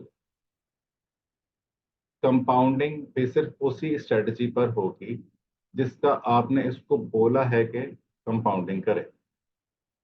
ये आपके MT4 के टोटल को नहीं देखेगी। 10 स्ट्रेटजीज लगी हुई हैं, वो अपने हिसाब से वो प्लस माइनस उसको ग्रो कर रहा है। पता चला है कि एक ही दिन में वो $10 बना चुका है और मैंने उसको बोला है कि $10 जब बढ़े तो बढ़ा देना, लेकिन उस स्ट्रेटजी के हिसाब से अभी तक सिर्फ $5 ही बढ़ा है। तो वो कभी भी उसको 0.01 नहीं बढ़ाएगी। और अगर मैंने प्रॉफिट प्रोटेक्शन और इक्विटी प्रोटेक्शन लगाई हुई है और उसको मैंने पाबंद किया हुआ है कि 2% यानी कि 1000 के हिसाब से 2% यानी कि $20 मेरा माइनस में जाए, बोर्ड बंद कर दे, तो वो $20 पता चला है कि आपकी जो है वो किसी एक ट्रेड में ही, गोल्ड की कोई ट्रेड थी उस पर हो गया, JBP USD तो अभी तक स्टार्ट ही नहीं हुआ। तो आपने सोचा कि $20 लॉस हो गया तो अब तो मेरा बोर्ड बंद हो चुका होगा। लेकिन JBP USD पे आपने वो लगाया था इक्विटी प्रोटेक्शन, तो फिर वो तो उसी को बंद करेगा ना। लेकिन उस पे भी जब वो माइनस पे जाएगा, -10 पे जाएगा तब वो बंद करेगा, या फिर +20 पे जाएगा तब बंद करेगा, क्योंकि आपने परसेंटेज लगाई हुई है उसमें -1 और +2। तो सिर्फ ये स्ट्रेटजी बंद या फिर रुकेगी, अदरवाइज दूसरी स्ट्रेटजीज पे इसका कोई ताल्लुक नहीं होगा। जिस पे जो लगी हुई होगी उसका उसी से ताल्लुक है। तो अगर आप 10 स्ट्रेटजीज लगा रहे हैं तो उन 10 के 10 पे अगर आप ये कंपाउंडिंग कर रहे हैं तो इस चीज का ख्याल रहे कि जो कंपाउंडिंग हो रही है वो भी कोई बेतुकी सी नहीं हो रही है। अगर वो कंपाउंडिंग कर रहा है तो आपके पोर्टफोलियो में भी तो कंपाउंडिंग हो रही है, तो वो लॉट साइज वहां से मैनेज हो रही है। अगर आप पैसे विड्रॉ नहीं कर रहे हैं, कंपाउंडिंग आपने लगाई हुई है तो इसीलिए लगाई है ना कि आप पैसे विड्रॉ नहीं करना चाह रहे, उसको कंपाउंड करना चाह रहे हैं। तो जब कंपाउंड करना चाह रहे हैं 10 अलग अलग स्ट्रेटजीज पर आपने अलग अलग कंपाउंडिंग लगाई हुई है उस स्ट्रेटजी के हिसाब से, तो वो उसके लिहाज से ही कंपाउंडिंग करेगा। और अगर आपने उस पर कोई प्रॉफिट प्रोटेक्शन और लॉस प्रोटेक्शन लगाई हुई है तो वो उसी के हिसाब से वर्क करेगा, सिर्फ उसी स्ट्रेटजी पे वो अफेक्ट करेगा आपके पूरे पोर्टफोलियो पे। या बाकी स्ट्रेटजीज पर उसका कोई ताल्लुक नहीं है, वो कोई इफेक्ट नहीं करेगा। तो इन ऑप्शंस को आपने जब भी यूज करना है, ये दिमाग में रखते हुए यूज करना है कि इसका ताल्लुक बराह रास्त MT4 या MT5 से नहीं है। ये उस बैलेंस को नहीं देखता, ये ट्रेडिंग व्यू पे देखेगा और उस स्पेसिफिक स्ट्रेटजी को ही देखेगा। सर, हर रोज ट्रेड क्लोज करने के बाद बॉट पैरामीटर रिफ्रेश करना ज्यादा बेहतर है, इन लाइन विद MT5। नहीं तो पैरामीटर से क्या मुराद है आपकी? किस चीज के पैरामीटर रिफ्रेश करना चाह रहे हैं, मैं समझ नहीं पा रहा। कैपिटल वगैरह नहीं, देखें, आपने अगर यूज कर रहे हैं ऑटो कंपाउंडिंग या फिर आप प्रॉफिट प्रोडक्शन और इक्विटी प्रोडक्शन यूज कर रहे हैं, तो आपको जरूरत है कि आप इसके बैलेंस को प्रॉपर देखें। और वो भी इक्विटी प्रोडक्शन और प्रॉफिट प्रोडक्शन में आपको जो है वो बैलेंस की जरूरत है। अदरवाइज तो जरूरत नहीं है। ऑटो कंपाउंडिंग में तो आपने बोल दिया उसको सीधा सीधा कि $10 बढ़े तो मेरा बनाना, वरना नहीं करना। जी, सर उसी के हवाले से पूछ रहा हूँ। बिल्कुल, बिल्कुल करना चाहिए। और एक और, ये जो ऑटोमेशन में प्रॉफिट प्रोटेक्शन और इक्विटी प्रोटेक्शन है, ये एक बहुत अच्छी चीज़ है। अगर आप देख रहे हैं कुछ एग्रेसिव स्ट्रेटजीज हैं और उसका लॉस जो है ना, वो मतलब हद से तजावुज कर जाता है कभी कभी, तो आप उसकी लगाम के लिए भी ये लगा सकते हो कि अगर इतना प्रॉफिट बन जाए ना तो स्ट्रेटजी बंद हो जाए। लेकिन वो स्पेसिफिक स्ट्रेटजी बंद होगी, ये ध्यान में रखिएगा। सर, बहुत से ईए ट्रेड में एसएल नहीं लगाते। आप चाहते हैं लगाना या नहीं लगाना?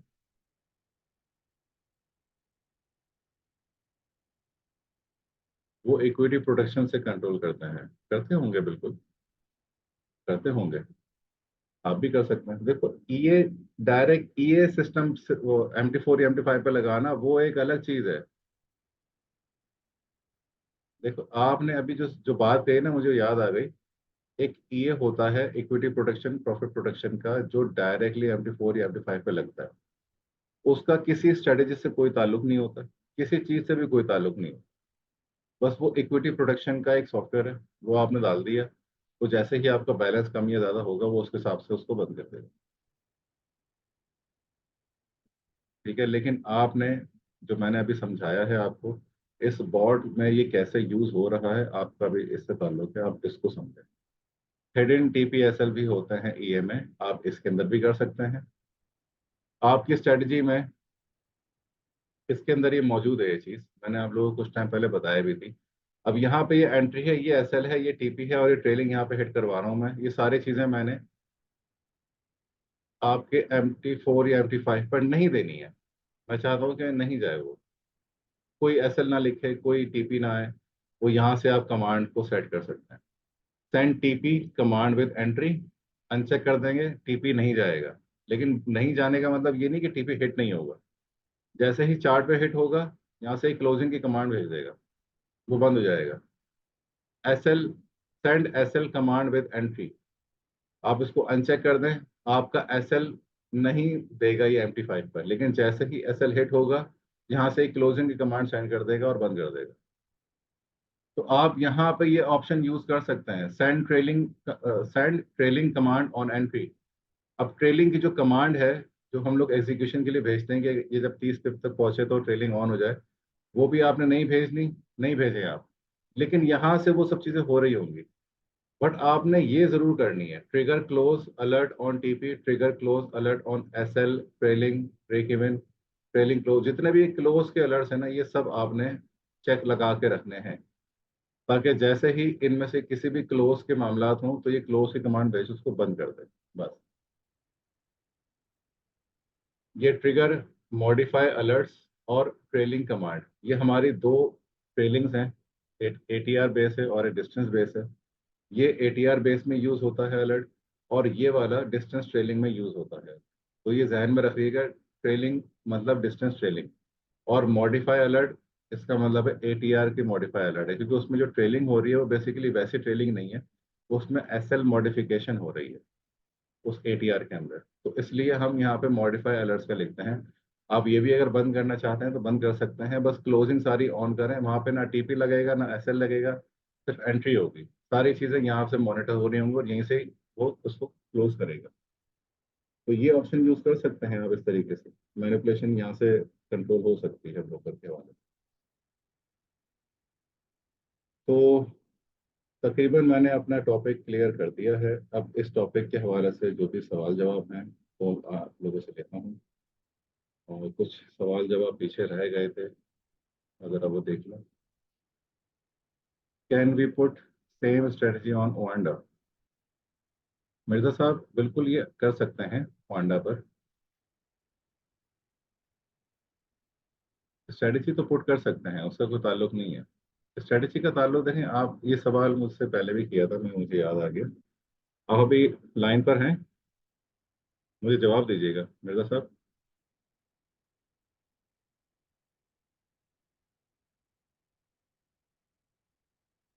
जी गुड। आपने पूछा था ओएंडा के ऊपर। इस वक्त ये ओएंडा का ही चार्ट चल रहा है। हम खुद ओएंडा को फॉलो करते हैं और आप ऑलरेडी ओएंडा के ऊपर आपका अकाउंट है। ओएंडा में प्रॉब्लम बस ये है कि वो लेवरेज ज़रा कम देता है, उसके हिसाब से लॉट साइज को आपने मैनेज करना है। तो ये पूरी स्ट्रेटजी आप एज इट इज़ लगा सकते हैं। बस आपको लॉट साइज पे अपने लेवरेज के हिसाब से देखनी पड़ेगी बस। आप स्ट्रेटजी लगा सकते, कोई इशू नहीं। रिकॉर्डिंग बंद करके माइक ऑन कर दें सर, मैं करता हूँ उसको भी। अच्छा, एक और हमारे स्टूडेंट है, अम, जो नॉर्वे से हैं, वो भी मौजूद हैं यहाँ पर। इरफान साहब, इरफान साहब आप मौजूद हैं यहाँ पर अभी?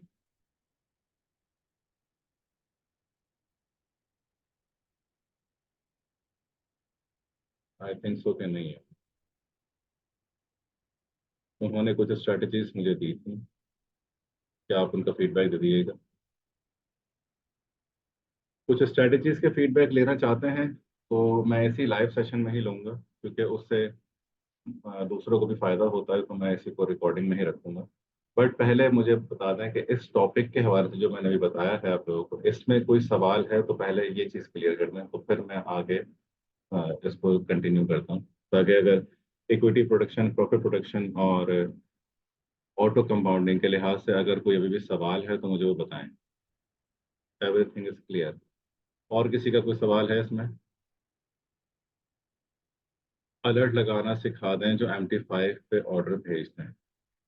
ओके डियर, आपने MT4 हो या MT5 हो, इसका इससे कोई ताल्लुक नहीं होता। सिंपल बस आपने इधर जाना है अलर्ट, ये थर्ड ऑप्शन सेलेक्ट करना है। जब थर्ड ऑप्शन सेलेक्ट करेंगे, यहाँ पर अलर्ट का कोई भी नाम दे दें। यहाँ नोटिफिकेशन में जो वेब बुक है ना, तो वो वेब बुक आपकी डलेगी MT4 या MT5, और वही उस ताल्लुक होगा उसका वहां से कि वो कनेक्शन उसका वैसे ही बिल्ड हो। वो मैंने आज करनी थी क्लास में, इंशाल्लाह मैं आपको बता भी देता। बट मैंने जिनके साथ, मुझे एक एक डमी बंदा चाहिए था, एक रियल पर्सन जिसको मैंने ऑटोमेशन करवानी थी, और वो मौजूद भी था। उसके साथ मैंने बात की हुई थी और उन्होंने, उनके साथ मैंने ऑटोमेशन करनी थी। तो मैं उनकी ऑटोमेशन करवाता और आप लोग उससे सारे प्रोसेस सीख लेते कि कोई मिस्टेक भी करना है तो वो देख लेते। बट वो अभी अवेलेबल नहीं थे, तो इसलिए मुझे अपने टॉपिक को चेंज करना पड़ा। बट ये है कि इंशाल्लाह सैटरडे को जो होगा हमारा सेशन, उसमें मैंने उनको कहा है तो वो इंशाल्लाह आएंगे। Okay, why these alerts expire on every month? Sir ये मैं समझाता हूँ, ये एक इशू है, मैं समझा देता हूँ। ये अलर्ट देख रहे हैं आप, ये लगा हुआ है, इसमें यहाँ पे एक्सपायरेशन आ रही है। अगर आपके पास प्रीमियम अकाउंट है, बेसिकली ये अलर्ट जो है ना वो सर्वर पे सेव होते हैं, इनका एक रिकॉर्ड होता है। तो जो सिर्फ प्रीमियम मेंबर्स हैं ट्रेडिंग व्यू के, उनके लिए ये है कि आप यहाँ पे ओपन एंडेड के ऊपर क्लिक करें और सेट अनएक्सपायर्ड कर दें। तो उसके बाद ये एक्सपायर कभी भी नहीं होगा जब तक आप खुद इसको डिलीट ना कर दें। बट यहाँ पे एक एक्सपायरेशन है जो सर्वर के लिहाज से ट्रेडिंग व्यू देता है, आप उससे एक्सटेंड कर सकते हैं। अगर ये नहीं भी है तो आप यहाँ पे जो उसको मैक्सिमम डेट आ रही है वो आप सेलेक्ट करके आप उसको दे सकते हैं। यहाँ पे सेट डेट कर देंगे तो ये हो जाएगी। तो ये ट्रेडिंग व्यू के सर्वर के अलर्ट्स के लिहाज से सेटिंग होती है इसकी। तो ये इस तरह से एक्सपायरी खत्म कर सकते हैं। अच्छा, और वाई दीज अलर्ट्स के अलावा ये आपका स्टार्ट हो गया।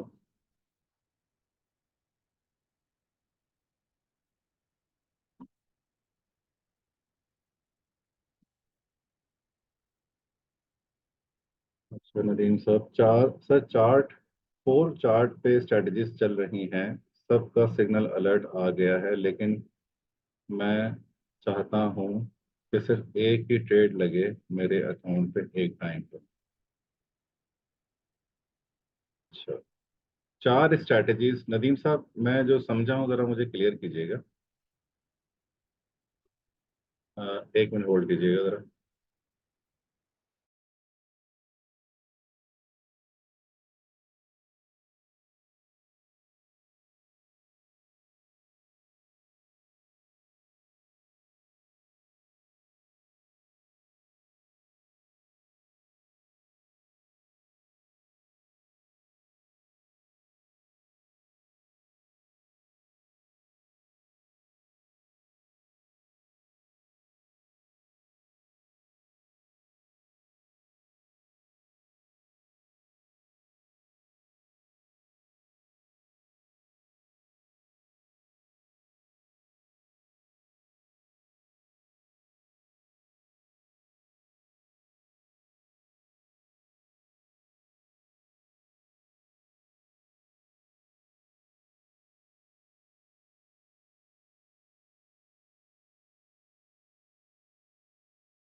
जी आवाज आ रही है?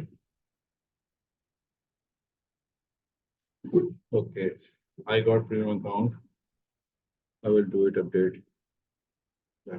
ओके, मेरे वीपीएस देख लीजिएगा बस सर।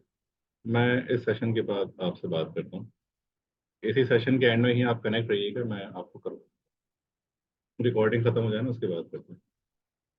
अच्छा, एक चार्ट हमारे पास दिया साहब ने भेजा है, और एक चार्ट हाफिज आपने भेजा है।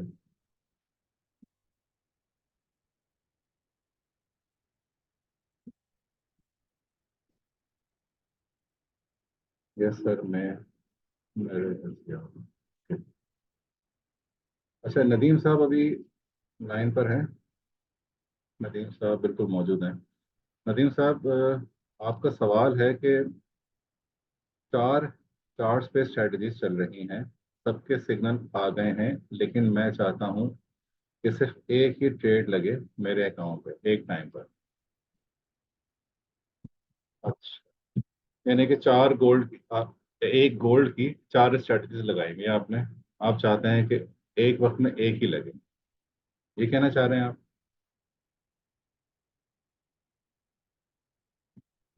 वैसे ऐसा हो नहीं सकता नदीम साहब, जो आप बोल रहे हैं ना, 4 डिफरेंट, अच्छा 4 डिफरेंट पेयर्स हैं। चलिए 4 डिफरेंट पेयर्स भी हैं, लेकिन एक वक्त में एक, हमने तो मल्टीपल स्ट्रेटजीज के लिए मैजिक नंबर्स लगाए हुए हैं। वो मैजिक नंबर हम लोगों ने इसीलिए लगाए ताकि एक से ज्यादा डील्स लग सकें। तो आप जो बात कर रहे हैं वो थोड़ी लॉजिक नहीं है उसके अंदर। आप चाहते हैं कि 4 पेयर से तो एक एक ही डील लगे एक वक्त में, तो आप एक काम करें, इस तरह पॉसिबल नहीं है, कोई एक ही स्ट्रेटजी लगा लें, ज़्यादा बेहतर है। अच्छा, सेफ नहीं हुई जिस वजह से सही नहीं आ रही, सॉरी जिया साहब, जिया साहब कौन सी है, ये वाली है आपकी? इसमें एरर आ रहा है कोई, दोबारा से जरा चेक करें, मैं तब तक दूसरी देखता हूँ, आपके लिंक को दोबारा रिफ्रेश कर लूंगा। ये ये किसकी थी? अच्छा, तौकीर नहीं भेजी है।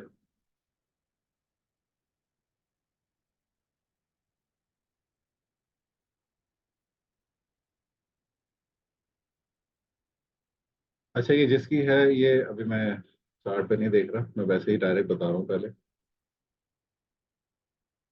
डेल्टा के ऊपर बनाइए।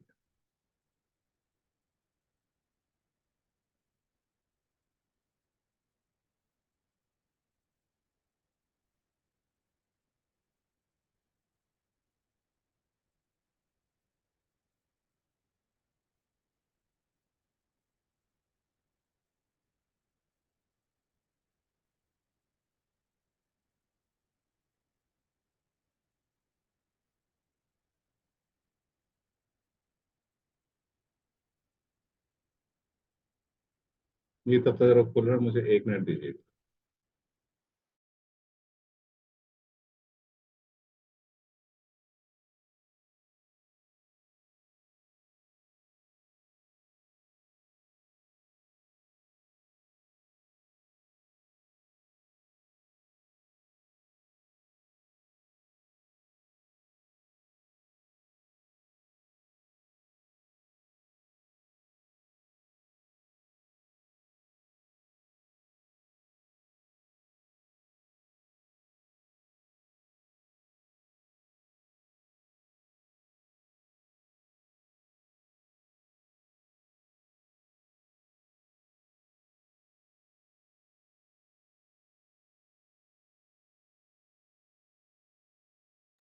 जी आई एम बैक।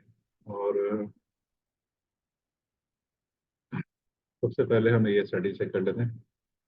तो ड्रॉ डाउन काफ़ी आ रहा है, 15 मिनट के ऊपर बनाई है आपने।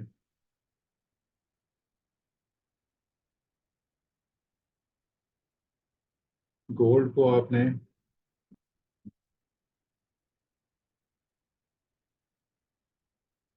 लंदन से लेके न्यूयॉर्क लिया है आपने। ATR ट्रेडिंग यूज की है। 21 और 54।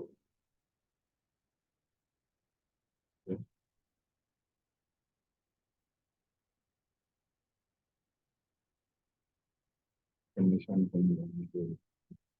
सब तो सही है। बाहर मैग्नीफायर लगा के दिया है, इसका मतलब कि आपके पास प्रीमियम है ऑलरेडी। जब प्रीमियम है तो फिर आपने ऐसी स्ट्रेटेजी क्यों भेजी है डियर? 2100।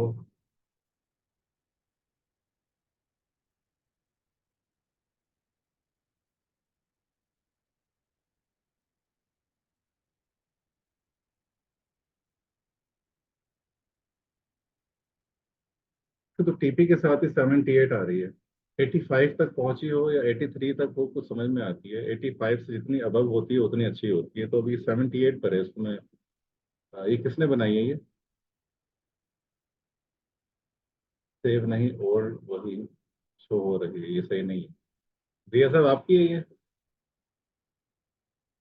तो अपडेट करके देना मुझे, इस तरीके से मत देना।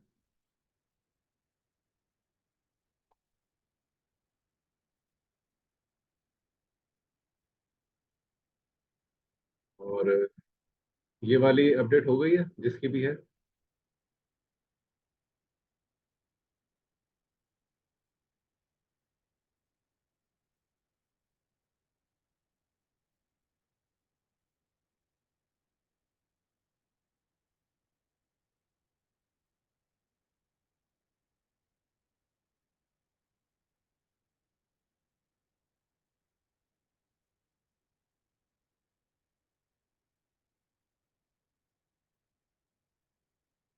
सर ये मेरी चेक कीजिएगा। अच्छा, ये आपकी है या ये वाली हो? ये ये है शायद आपकी, है ना? तो ओके।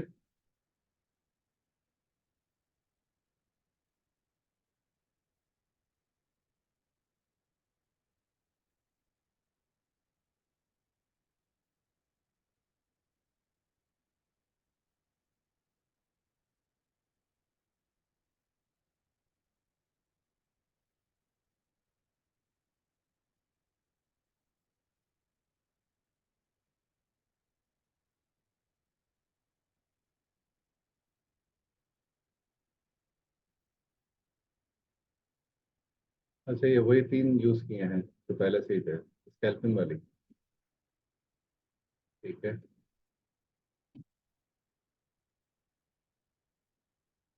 86%।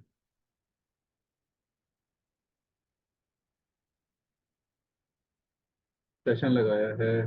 ये तो मैंने ही सेशन लगा के दिए हैं, तो मेरे हाथ का होगा।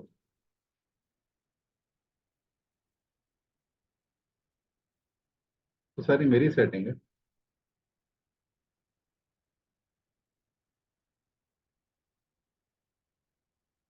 तो फिर इसमें चेंजेस क्या किए हैं आपने? यहाँ से दोबारा ओपन करना है तो? ये मैंने नहीं भेजी। ये आपने नहीं भेजी अलर्ट्स कॉपी, ये किसने भेजी है मुझे? ये तो एज इट इज मेरी स्ट्रेटेजी है, इसमें तो कोई चेंजेस नहीं है।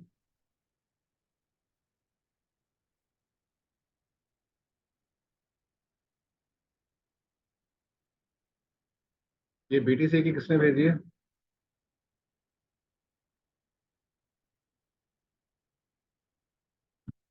ओके।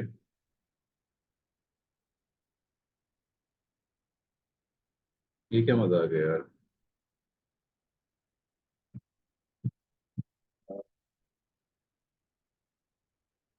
देखिए, मैंने आप लोगों से जिक्र किया था कि अगर कोई भी चार्ट पे आगे पीछे चेंज करते हैं तो सबसे पहले कमीशन देखना होता है। बीटीसी का ये कमीशन ही नहीं है 0.1।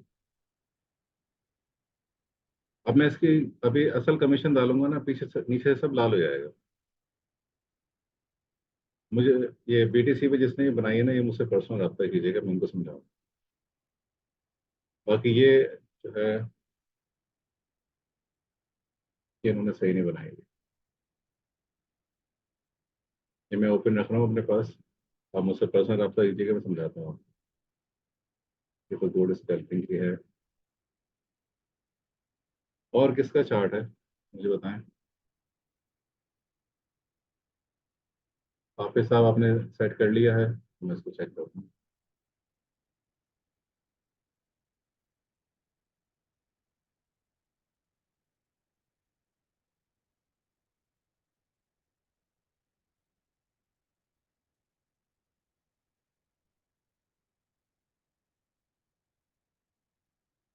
तौकीर आपने ये वाली भेजी है मुझे।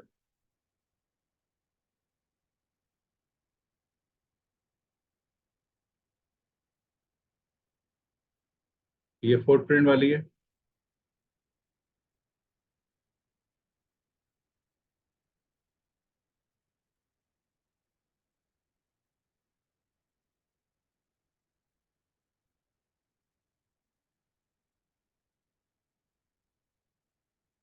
अब सही खुली है, ये अलर्ट कॉपी आप ही का ही था। आपने मुझे लगा टैबलेट गलत डाल के दे दिया होगा मुझे।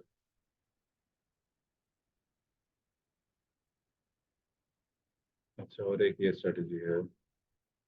ये भी फुटप्रिंट पर है। रैंको वाले कौन आ गए यहाँ पर अभी? रैंको पे किसने भेजी है अभी ये?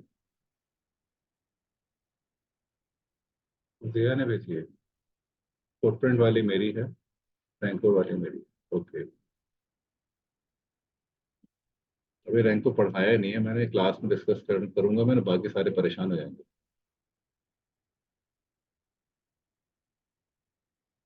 ओके। 63। इस पर बनाइए, एटीआर पे बनाइए।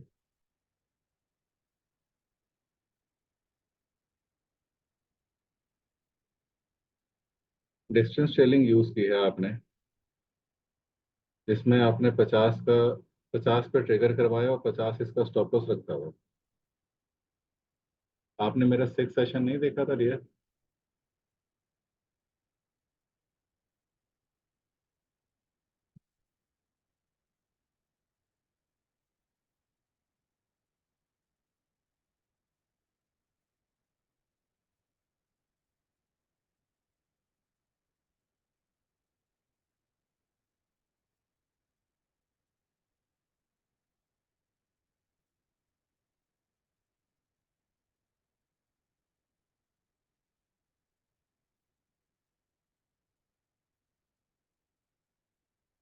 देखें, ये चीज जो आपने की है ना, ये मुझे अंदाजा है कि आपने किस बेस पे की है।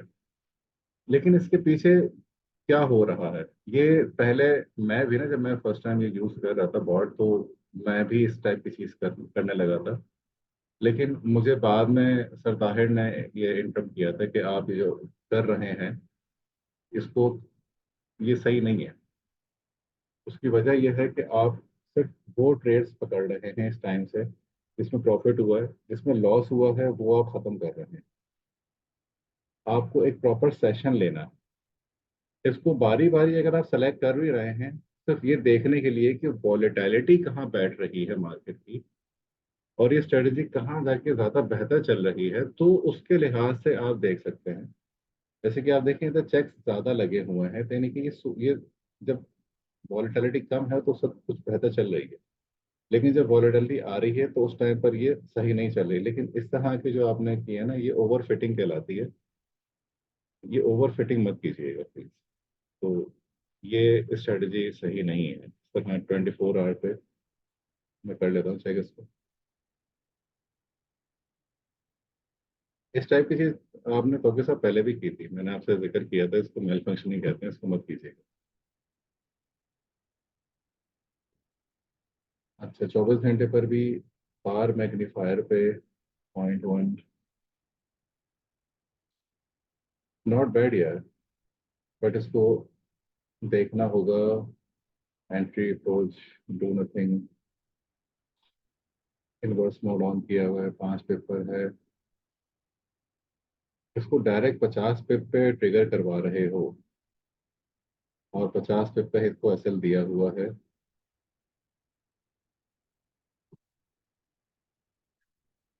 तो आपने रेशो 1 का इसमें बनाया। मैं अगर इसमें से ये चीज हटाता हूँ, आपने डायरेक्ट रेशो 1 के ऊपर जो परसेंटेज लगाई है वो जरा देखना है क्या आ रही है।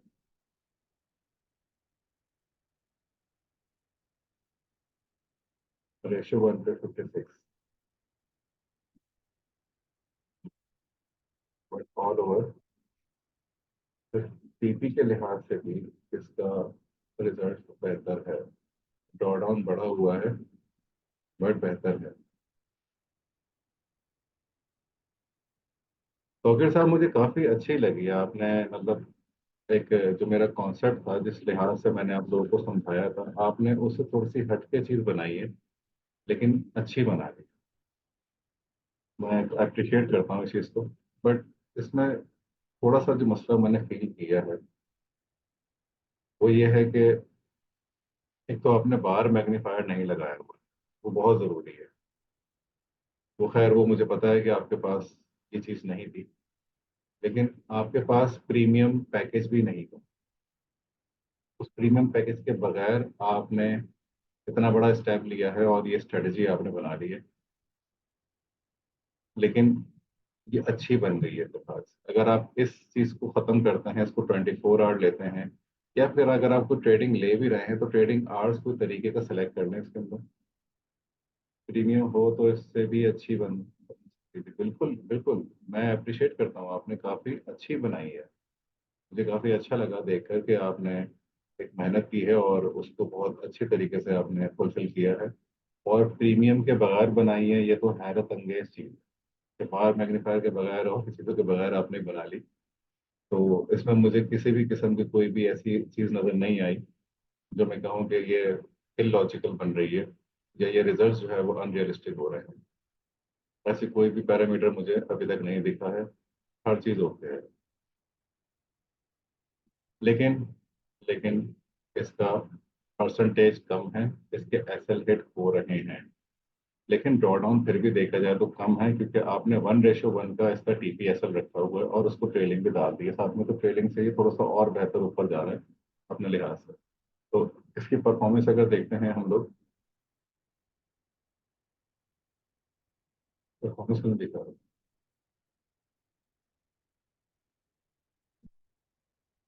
उसको क्या होगा?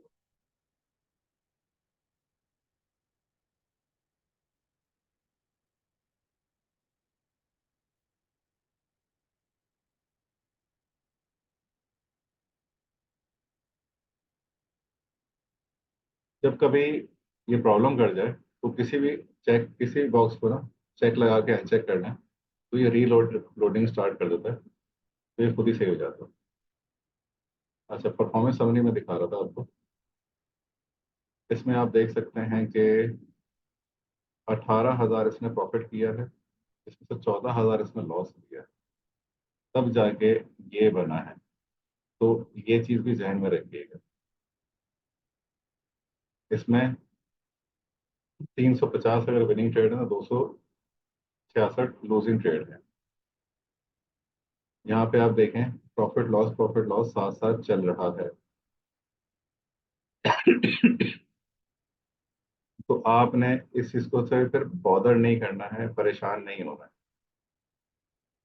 अगर एक लॉस आ रहा है, प्रॉफिट आ रहा है, लॉस आ रहा है, प्रॉफिट आ रहा है, दिन इसमें जिगजैग देखें चल रहा है, लेकिन एटलीस्ट ऊपर की तरफ ही चल रहा है। ये ड्रॉ डाउन आया, फिर इसको ऊपर लेके चला गया, फिर लॉस आया, फिर ऊपर को लॉस, फिर ऊपर। अभी देखिए यहाँ से ना, ये एक लॉस में चल रहा है। ये वाला जिगजैग जो है ना, अगर आपने मिसाल के तौर पर यहाँ से अकाउंट स्टार्ट किया है, तो ये काफी दिनों से ना जिगजैग जिगजैग करके यानी कि लॉस में ही चल रहा है, और यहाँ तक ये लॉस काउंट हुआ है। फिर ये ऊपर आना शुरू हुआ है, और अब इसने इसकी रिकवरी यहाँ पे कर दी है, और अब ये यहाँ पे चल रहा है। तो जब इस तरह के फेस आएंगे ना, तो होप खराब हो जाती है, खत्म हो जाती है कि यार ये स्ट्रैटेजी सही नहीं चल रही। तो आप यहाँ से फिर इसको कट ऑफ कर देंगे कि यार जहाँ पे था अभी तक, तो उसने जो बैलेंस था उसी को ही पूरा नहीं किया अभी तक, यहाँ पे आके पूरा किया है, कितनी ट्रेड्स के बाद जाके पूरा किया है, तो उस चीज़ का ख्याल रखिएगा। इसमें थोड़ा सा पेशेंस चाहिए होता है, इस चीज़ को स्टैग्नेट कहते हैं। ये जो इसने हाई बनाया है, उसको कितने दिनों के बाद जाके इसने कितनी ट्रेड में आके तोड़ा है। मैं तो यहाँ से ही किया था। अच्छा, आपने यहाँ से ही किया था।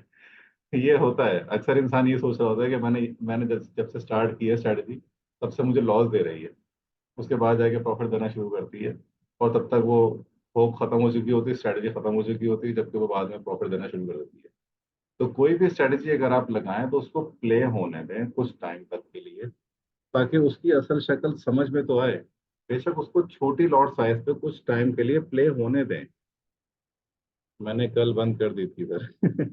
कल बंद करने के बाद मुझे आज दे रहे हो चेक करने के लिए। सही जा रहे हो?